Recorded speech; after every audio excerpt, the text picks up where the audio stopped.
আপনি কি চাচ্ছেন আপনার এই নরমাল ভিডিওটা এইরকম এইচডি তে কনভার্ট করতে? তাহলে হ্যাঁ, আজকের এই ভিডিওটি আপনার জন্য। তো চলুন আপনাদেরকে মোবাইলের স্ক্রিনের মাধ্যমে দেখানো যাক। তো ফার্স্টে আপনারা আপনাদের মোবাইলের স্ক্রিনে চলে আসবেন এবং হ্যাঁ, অবশ্যই আপনার ইন্টারনেট বা ওয়াইফাই কানেকশনটা অন করে দিবেন। তো অন করে দেওয়ার পরে আপনি চলে যাবেন আপনার ফোনের প্লে স্টোরে। তো প্লে স্টোরে আসার পরে আপনি এখানে সার্চ করবেন উইক লিখে। আমি সার্চ করতেছি, আপনারা দেখেন WINK উইক। তো উইক লিখে সার্চ দিয়ে দিবেন। তো প্রথমে যে অ্যাপ্লিকেশনটি আসবে এই অ্যাপ্লিকেশনটি আপনারা ইনস্টল করে নেবেন। তো আমার অলরেডি ইনস্টল করা আছে, তাই আমি আর ইনস্টল করব না।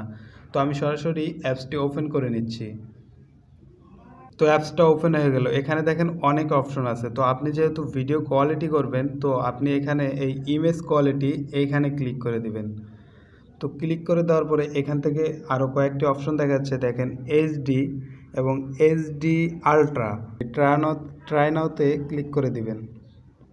তো ক্লিক করে দেওয়ার পরে এখানে একটা অ্যাড শো করবে, তো অ্যাডটি আপনাকে কেটে দিতে হবে। তো অ্যাডটিতে ক্লিক করে কিছুক্ষণ দেখে তারপরে কেটে দিবেন।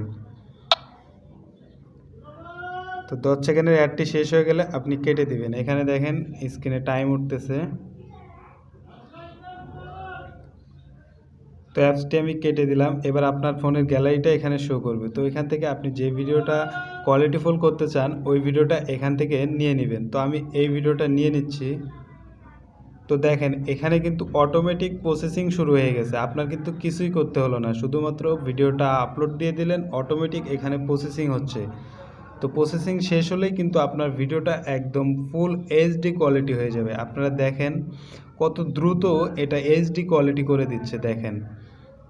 তো এটা হয়ে গেলে আপনাদের দেখাচ্ছি যে কতটা এইচডি ফুল কোয়ালিটি আসে। তো এবার দেখেন আপনারা এখানে দেখেন যে এটা কিন্তু আমার হচ্ছে অরিজিনাল ভিডিও এবং এটা ইনহ্যান্স হয়ে মানে এইচডি কোয়ালিটি হয়ে তারপরে কিন্তু এইরকম হয়ে গেল। তো আপনারা দেখতেই পাচ্ছেন কত সহজে আপনারা যে কোনো নর্মাল ভিডিওকে আপনারা এইচডিতে কনভার্ট করতে পারবেন।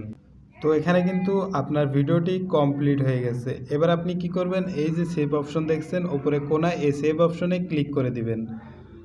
ক্লিক করে দেওয়ার পরে এখানে কিন্তু কন্টিনিউ অপশন আছে। তো এই কন্টিনিউ ক্লিক করে দিলেই কিন্তু আপনার ভিডিওটা সেভ হয়ে গেল, আপনার গ্যালারিতে এখন ভিডিওটা চলে গেছে। আমার এই ভিডিওটি যদি আপনাদের একটু ভালো লেগে থাকে তাহলে আমার ভিডিওতে একটা লাইক দিয়ে পেজটাকে ফলো করে দিবেন।